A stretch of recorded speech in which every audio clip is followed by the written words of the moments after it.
اس کے علاوہ بھی بہت سارے چیلنجز ہیں ایجوکیشن کے اندر، لیکن ہماری چلے ٹھیک ہے.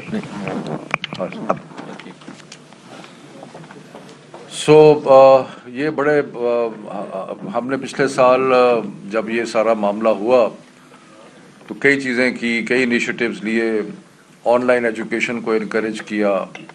اس کے علاوہ ایک ٹیلی اسکول جو تھا وہ چند ہفتوں کے اندر ہم نے ٹی وی پہ لانچ کر دیا، جو کہ اب بھی چل رہا ہے اور 10 گھنٹے روز تعلیم دی جاتی ہے. لیکن تعلیمی ادارہ کھلا ہونا اور آن لائن کے بڑے مسائل اور بھی ہیں، تو وہ بات نہیں ہے جو کہ کلاس روم میں ہوتی ہے. اور جو ہمارے ایسے یونیورسٹیاں یا اسکول ایسے لوگ جہاں پہ اسٹوڈنٹس کے پاس کمپیوٹرز تھے، وہاں پہ آن لائن کا سلسلہ شروع ہوا، لیکن اس پہ طالب علم خوش نہیں ہیں.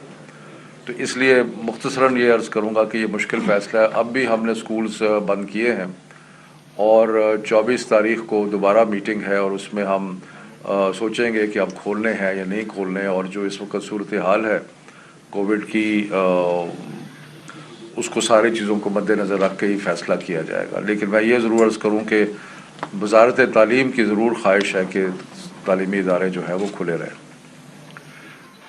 آپ نے یکساں تعلیمی نصاب کی بات کی. میں عرض کروں کہ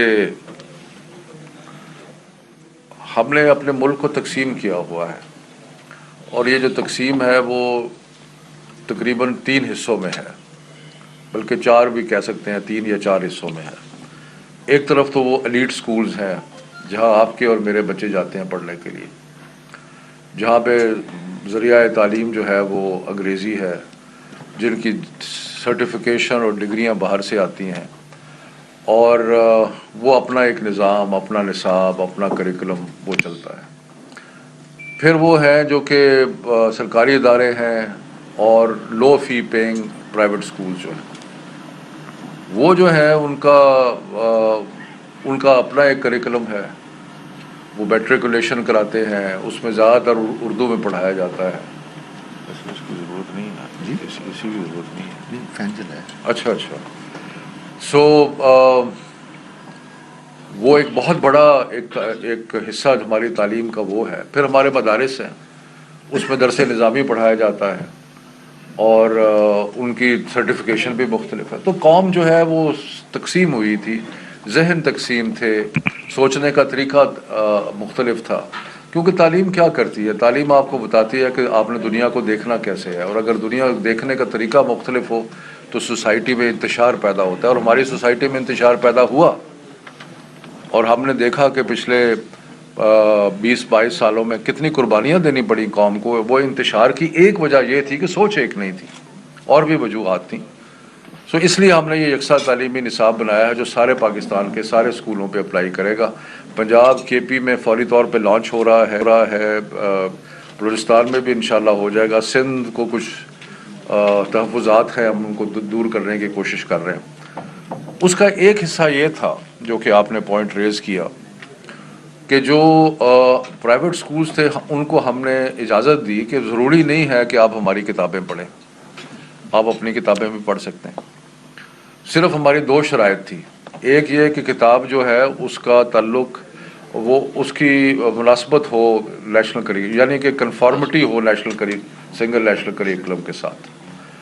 اور دوسرا یہ تھا کہ اس میں ایسا کوئی مواد نہ ہو جو کسی کے جذبات کو ٹھیس پہنچائے، جو ہمارے خدا نخواستہ مذہب کے خلاف ہو، ہمارے عقیدے کے خلاف ہو، یا کسی کے بھی عقیدے کے خلاف ہو. یعنی کہ اس کے اندر ایسی کوئی چیز نہیں ہونی چاہیے. تو یہ 2 شرائط لگا کے ہم نے یہ کہا کہ کیونکہ فیڈرل گورنمنٹ تو سارے پاکستان کے معاملات میں NOC نہیں دے سکتی، تو ہم نے کہا صوبائی حکومتیں جو ہیں وہ NOC دے دیں. اس کے اوپر صوبائی حکومتوں نے اپنے ٹیکسٹ بک بورڈز کو یہ اختیار دے دیا. اب اس میں ہمیں پیچیدگیاں اور مسائل نظر آئے.